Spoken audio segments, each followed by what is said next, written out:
संधि काल है इसमें सावधान रहना चाहिए। इसलिए हमारे यहाँ त्रिकाल संध्या बताई है, भोर में, दोपहर में और सांझ में। संधि काल में संध्या करना चाहिए। संधि काल में विचार के आश्रय में रहो, ज्ञान के आश्रय में रहो, मंत्र के साथ रहो। संधि काल में किया गया पाप बड़े परिणाम लेकर आएगा, बड़े भयंकर परिणाम।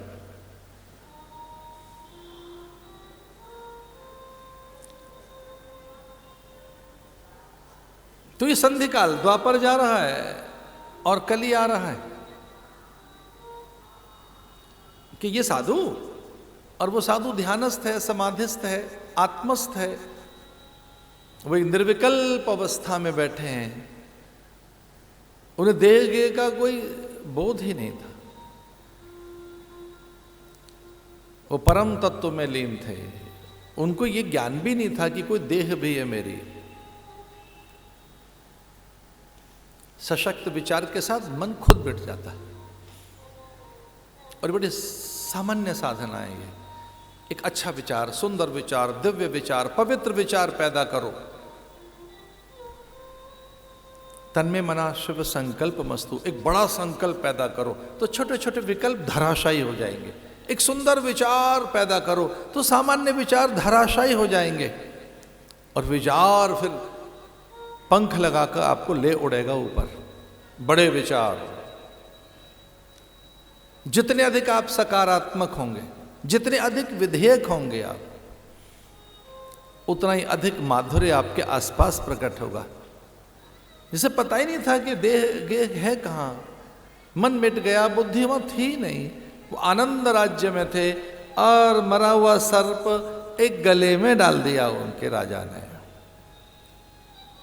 ये दृश्य वहाँ के ब्रह्मचारी योगियों ने देखा कि वहाँ के फूलों को कुचल रहा है, मसल रहा है, अनियंत्रित है, असभ्य है, उद्दंड है, अराजक है। वहाँ की रांगोली अल्पनाएं, वहाँ के बंधन वारण, तोरण द्वार, मंगल कलश, वहाँ के दिव्य लक्षण, दिव्य चिन्ह, उन सब की उपेक्षा करते हुए, उस परिवेश के पावित्र की, वहाँ की दिव्यता की उपेक्षा करते हुए, अनादर करते हुए, मैं धर्म से भी कहीं अधिक हूं ऐसा मानकर, ये जोगड़े, ये साधु सन्यासी, ये हमसे बड़े कैसे हो सकते हैं? इतना प्रचंड रजोगुण हो गया राजा के भीतर कि धर्म छोटा है, मैं बड़ा हूं, धर्म श्रेष्ठ नहीं है, मैं श्रेष्ठ हूं।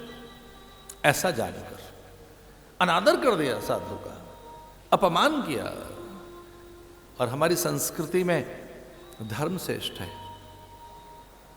और जब कभी राजा बनाया जाता था वैदिक काल में, जब उसका राज्याभिषेक होता था, तब राज्याभिषेक के साथ ही उसके मस्तक पर मुकुट रखकर, उसे धर्मदंड देकर, उसे राजमुद्रिका देकर, उसे उच्च आसन पर बिठाकर, वहाँ के सृष्टि, साहूकार, सामंत, योगी, यति, तपः, पूत, सन्यासी, विद्वान, ब्राह्मण और धर्मगुरु आदि उसे कहते हैं, राजन अब आप बड़े हो गए, अब आप राजा हो गए हैं,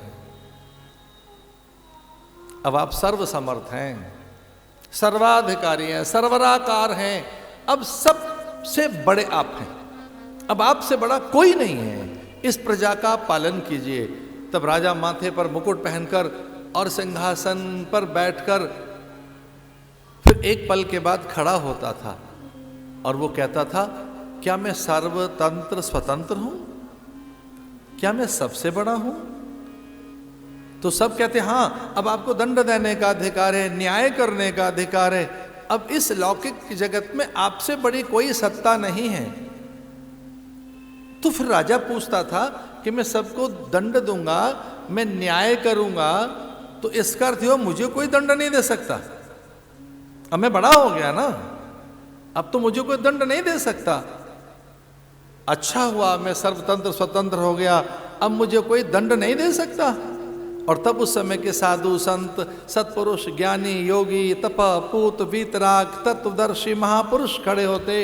मंगल कलश उनके हाथ में होता था, पल्लव, पत्र, पुष्प, गंध, अक्षत, और ऐसे कहकर उसके मस्तक पर छिड़कते, ये कहकर हे राजन धर्मदंड दे सकता है आपको।